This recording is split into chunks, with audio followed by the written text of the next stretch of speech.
Good morning, I'm Marsha Alibrandi. I am a master gardener with the Cooperative Extension of Cape Cod in Barnstable County. Happy to be here in January talking about planting year-round color.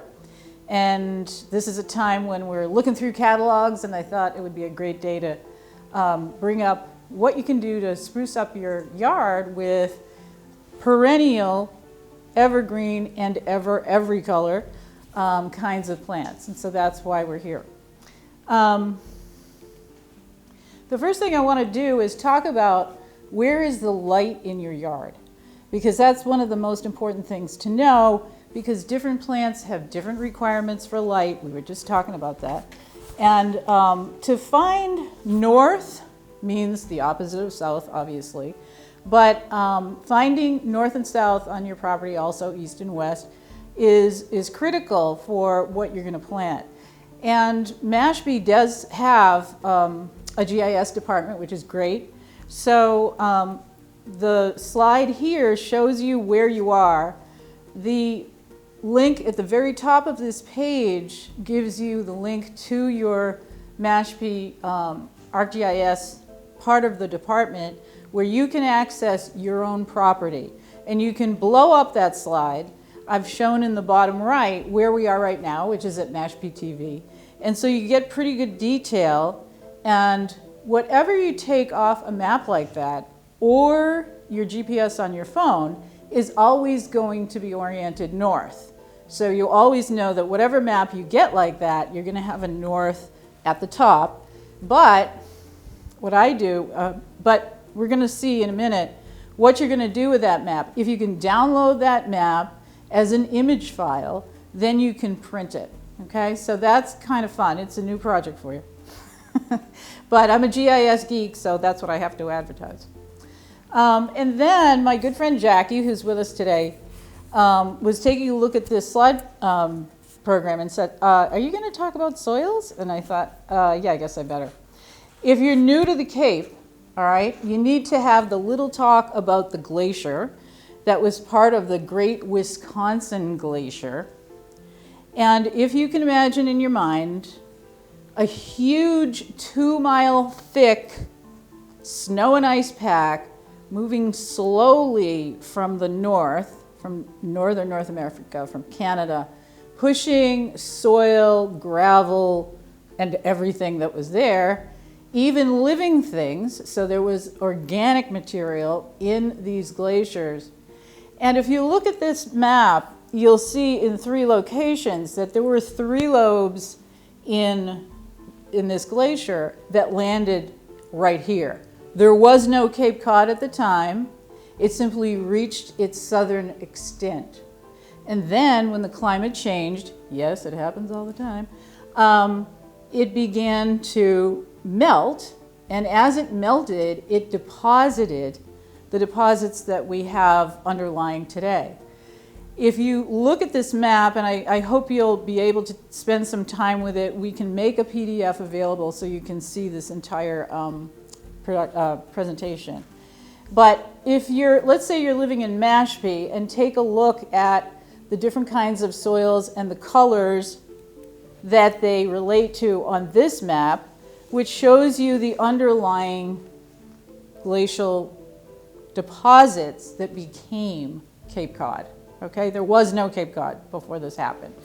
And so we have different kinds of soils, as you know, but in your yard, you're gonna end up with a particular kind. On this map, what you're seeing is that anything that's orange or yellow is what's called outwash. And the outwash is kind of the stuff that melted off first and created the southernmost extent, or, I'm gonna go backward for a minute, or in the case of where the lobes came together and made valleys, there was a separation of some of the kinds of things that got deposited. So consequently, where those lobes appeared, and Cape Cod Bay is where the biggest lobe was located.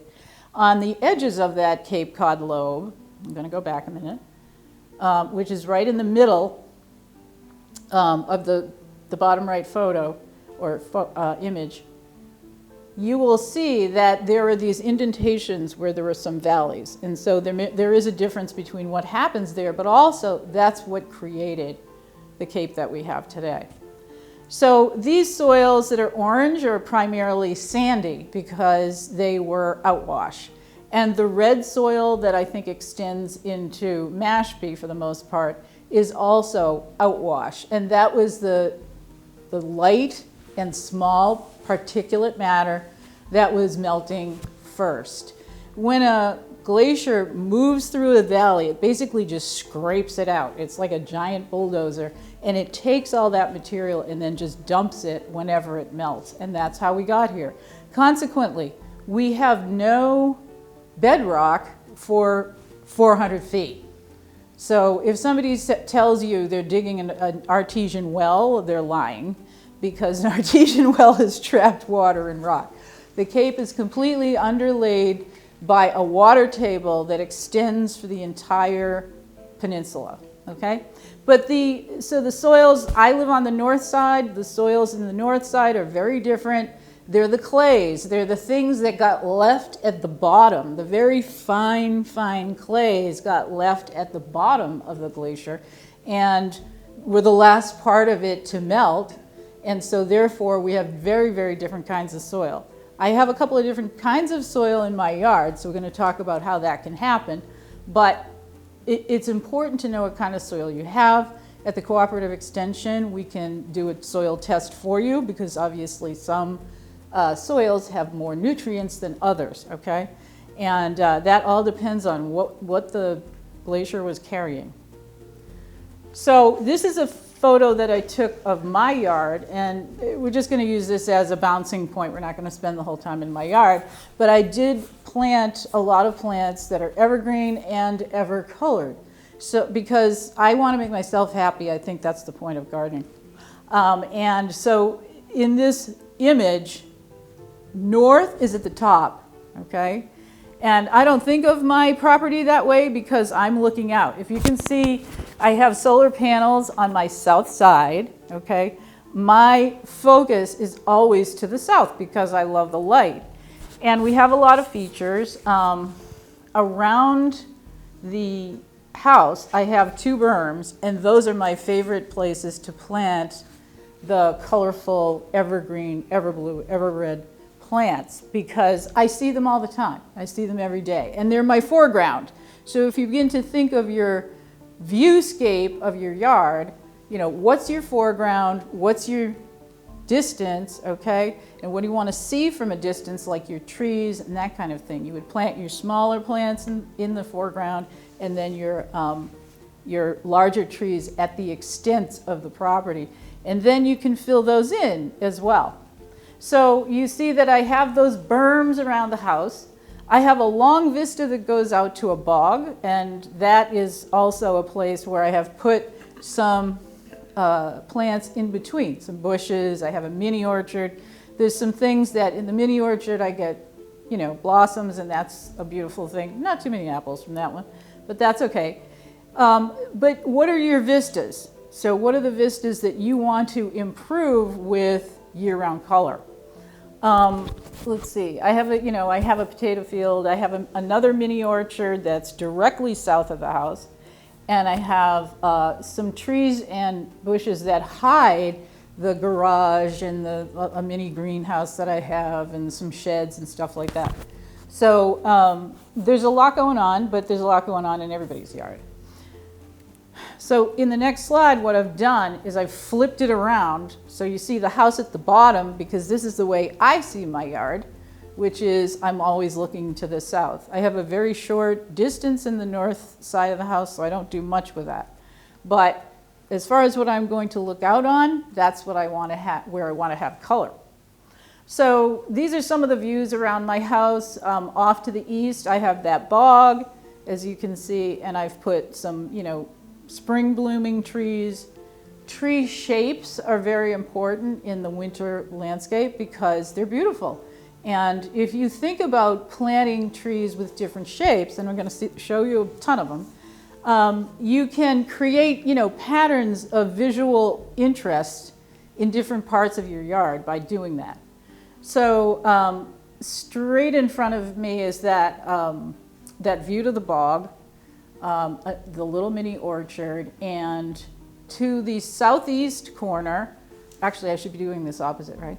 The southeast corner that's far away, there's a couple of deer in that shot, but I'm showing hollies, and that's how I sort of make a corner with that. And of course the hollies are green all year and give you berries in the winter and that kind of thing. So what you have here is a way that you can plan what do you already have in your yard.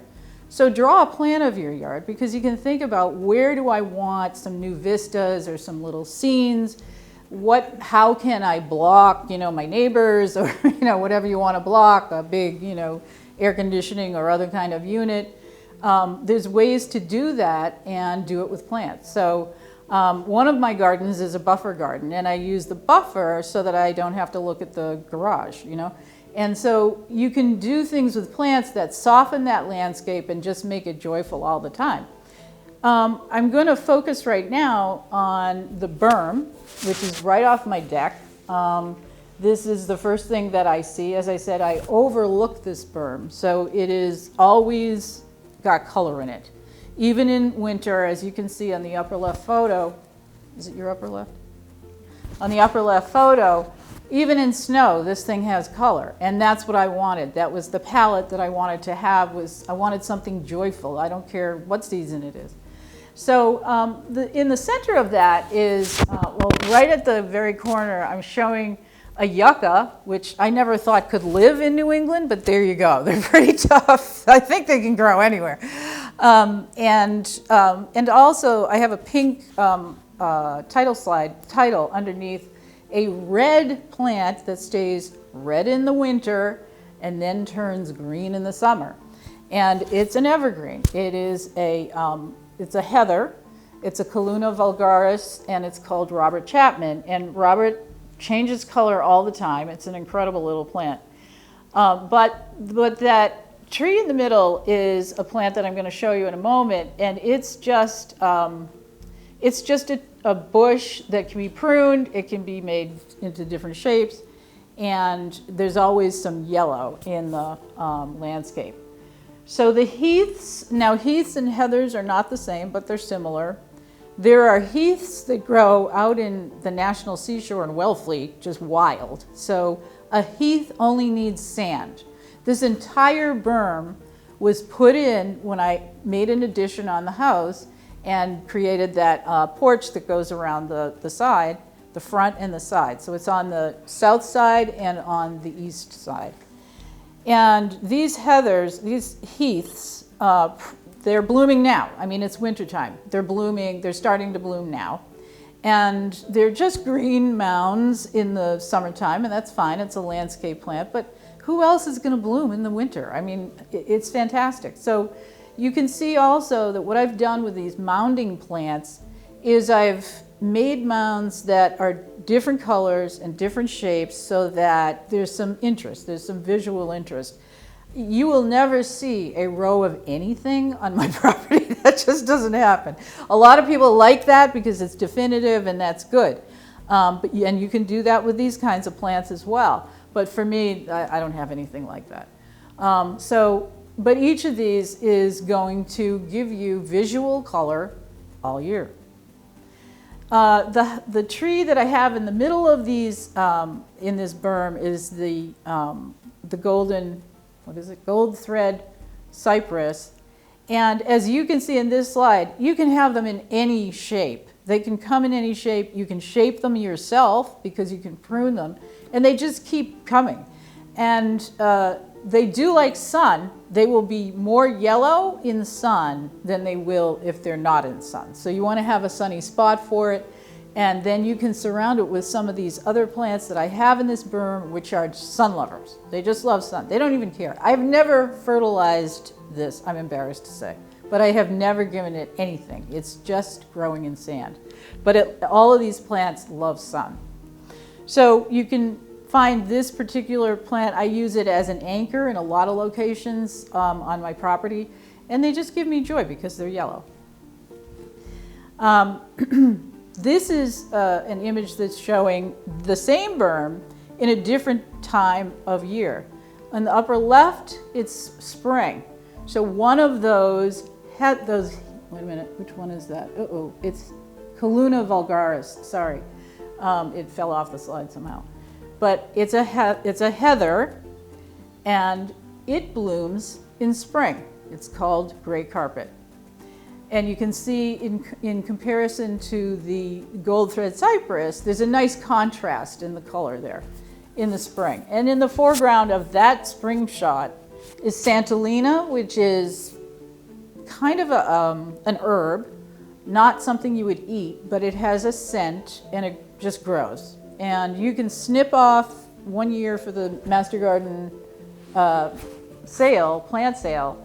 I just snipped off the tops of them, put them in little cells, and they, became plants in one, month.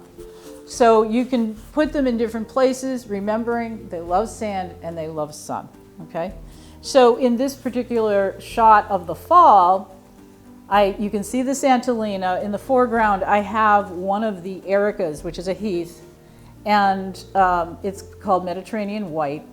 And it's in this particular photo, it's yellowish because the buds are just coming out of it at that time.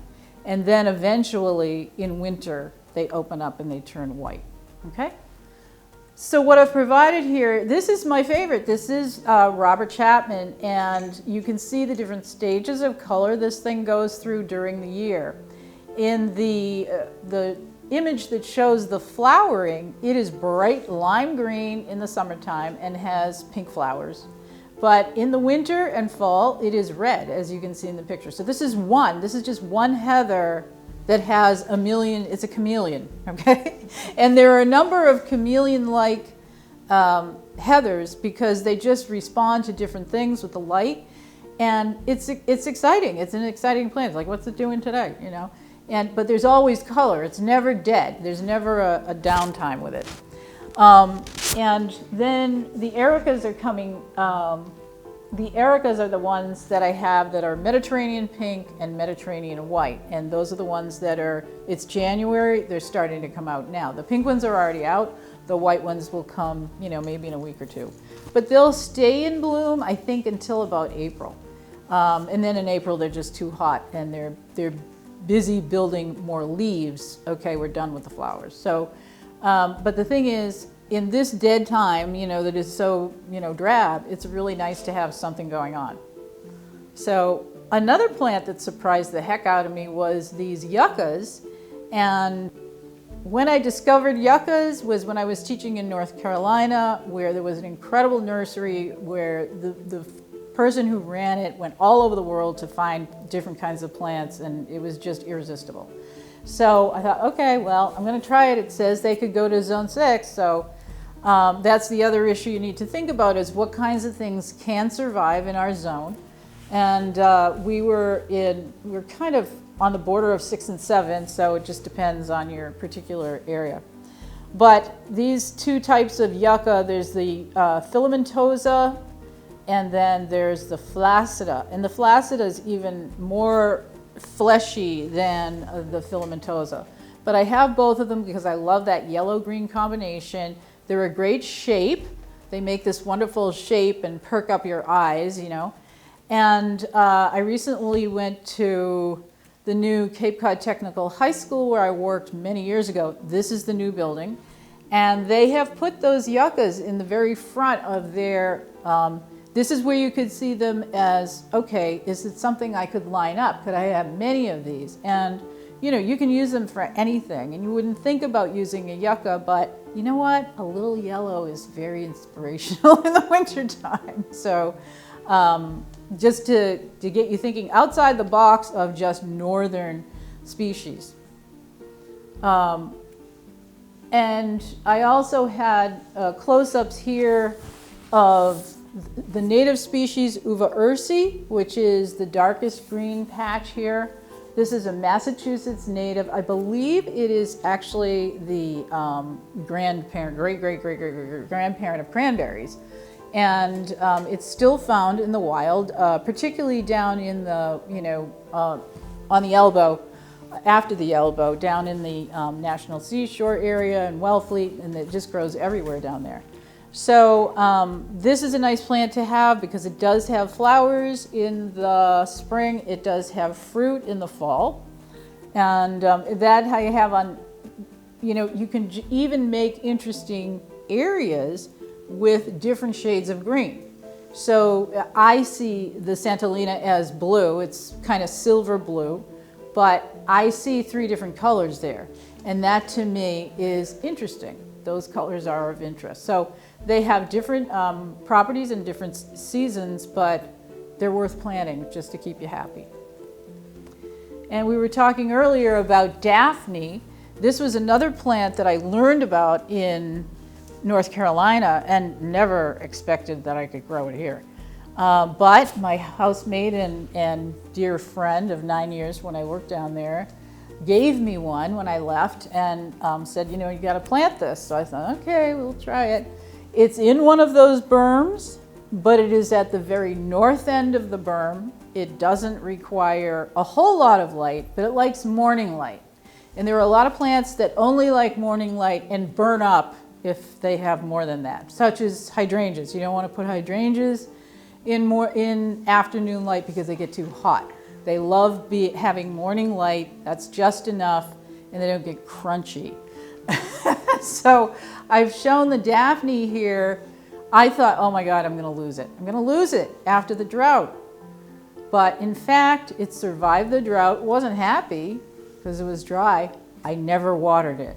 Okay, this is a sand berm, never watered it, and it was fine in the drought. And then on the right-hand side of the slide, you see it in snow, doing just fine. This is a plant that goes into bloom. It'll start pretty soon. It'll be February, March, April that it's in bloom. You can see the buds coming along nicely. January 1st, I took that picture. So, and we had already had snow, so they can withstand just about anything with utter neglect, pretty much. It has changed over the years that I've had this plant that originally they said, don't ever touch it, don't prune it. But I was getting some kind of not so pretty stuff at the tops, and I thought, well, I can't kill the thing. I mean, it's been living here this many years. I think this plant is maybe, I don't know, anyway, 12, 15 years old. It just surprises you when you walk out in February and you smell this spicy aroma and you're going, what? How can this be happening? And this plant puts out the most lovely perfume when it's blooming. It's really a great plant. But it likes sand and it doesn't like a lot of sun. So give it a try. As I said, never fertilized it. And so there's some information about it. This one is called the Daphne Carol Mackey. One of the times that made me confident about keeping this plant was I saw it in the landscaping done around the Christmas tree shops. I'm not advertising Christmas tree shops, but I'm saying they had good landscaping when they had their, this is the first one, is very near me. The old one on Route 6A. In Willow Street is the oldest one, but they always had good landscaping in their early locations. And they do have very, very mature Carol Mackeys. So that's good to know. One of the other concerns we have in Master Gardeners is having native plants that will attract birds and pollinators and other bees and other pollinators. So we have that Uva ursi as one of them, because the Uva ursi does have a flower in a kind of a hot time. So it's, as I said, it's a great grandparent of cranberries. So you can, if the cranberries are blooming, then these Uva ursis are blooming. The American holly, which we think about the berries, but in order to have a berry, you got to have a flower. They do go into flower in the spring, and they're, you want to put it on a unless you want it as a specimen plant, okay? You want to have it where you're not going to have to encounter it too often, because we prune them in the winter and we get, lovely greens from them for wreath or something, but it's not a plant you want to sidle up to. So it's better to be pruning it in the wintertime when it's all spiky than it would be in the summer to be pruning. And so, but hollies are also another native plant that do attract pollinators, and I don't know if I saw my deer eating them or not, but anyway. And then I have them just growing up now, sprouting up in my woods. I never saw them before. Suddenly I have little guys like this, and there's a photo further into this thing where I had one about, this tall, and I thought, oh yeah, I'll let it go for a year and then I'll move it. Ha ha ha ha. The roots go to China, so you're not moving it once it's there, but oh well, it grew itself, so it's there. And that's a good thing. I think, there are places on the Cape where these just sprout up. If they sprout up and they're less than a foot tall, maybe you can dig them then and put them where you want them.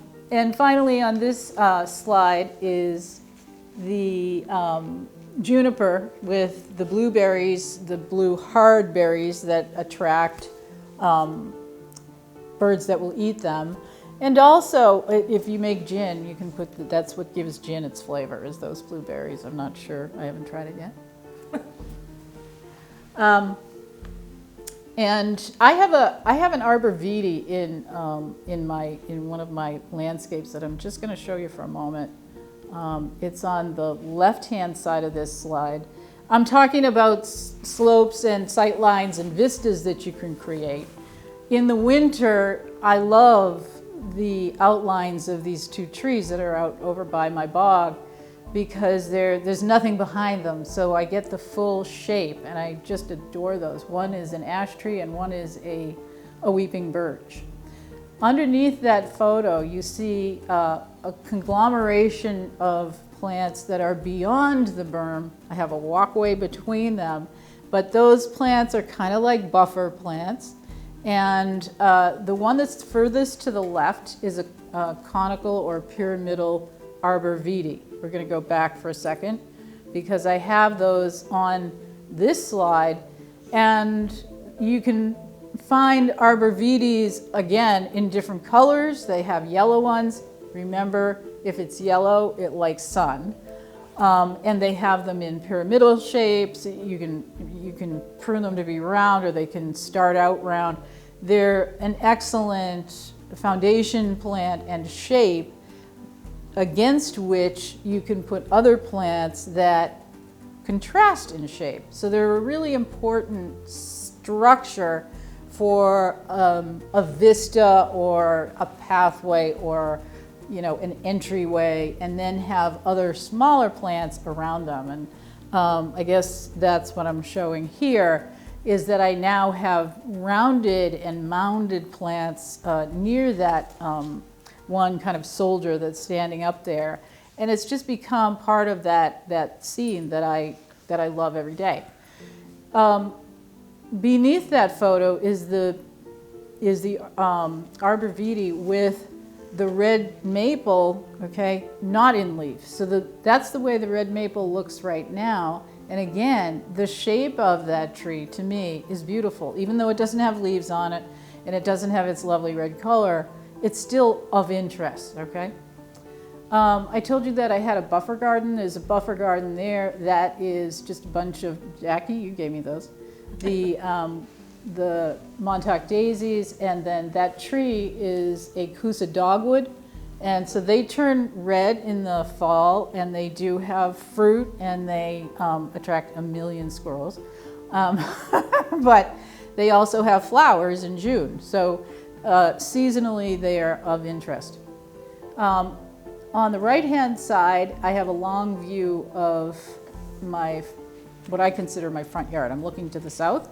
And at the bottom right, I have images of my kind of tried to be Asian garden. And but where I have that photo with the 4 greens, the holly is hard to determine from the rhododendron. But obviously, holly, rhododendron, blue carpet juniper is on the ground, and that has been just incredible, just spread out over an area that I don't have to weed now. And And then to the far right is actually a weeping hemlock. It's a miniature, but it's got a nice shape. And these guys are back up to a large rock, which is part of that arrangement. But the thing is that there are 4 different greens there that are also attractive. So thinking about different kinds of greens can help you bring color into the yard. Okay, my next desired plant species is this blue agave, and it's from the place I told you about in North Carolina. They have imported these from who knows where, but apparently it can live in our climate. So, and look at that shape. What's not to love? So, and it's something you're not going to touch. You never have to do anything to it. Put it in the sand and the sun and let it rip. I have the resources for you for the plants in this presentation and some background information on the plants. We like to share what we call science-based information from either an edu.edu site. NCSU, North Carolina State, where I worked, did have a cooperative extension service as well. So they have a very full site. Cornell has a fantastic site for looking up plants and getting the scientific information. And I don't know what else I have here, but anyway, so if you use a .edu, so you can just type in the name of a plant that you're looking for, make a space, and then type .edu, or type .gov, because the government has information on all plants as well. So you'll get the best scientific information with the zones and the heredity of the plant, the habits of the plant, everything. You will get that information from sites like that, okay? So .edu or .gov. And then I finally have a thank you. I had this rainbow happened at the end of our drought this year. We had that crazy little string of rain that was the only thing that came through from I can't remember the hurricane's name. Anyhow, this is what I saw after that, and I was so thrilled. And my 2 mating deer are at the bottom of that photo, so it was just a beautiful moment. I have some quick shots of other plants that are seen throughout, but with different perspectives. My mini orchard that's on the hill is on the top right, and my fall view from my deck, from my porch and my deck, obviously was in great color in the beginning of the fall. And some of these are other parts of that, the house. Oh, I did want to say, do not ever plant blue lime grass. This is the bane of my existence right now, and I'm trying to get rid of it. But other than that, you can see the different aspects of the house and the yard and the different plantings that I have. Thanks a lot. Please give us a call at the Master Gardeners hotline. It's available from barnstablecounty.org. And we have a website that I will provide as well. Thanks so much.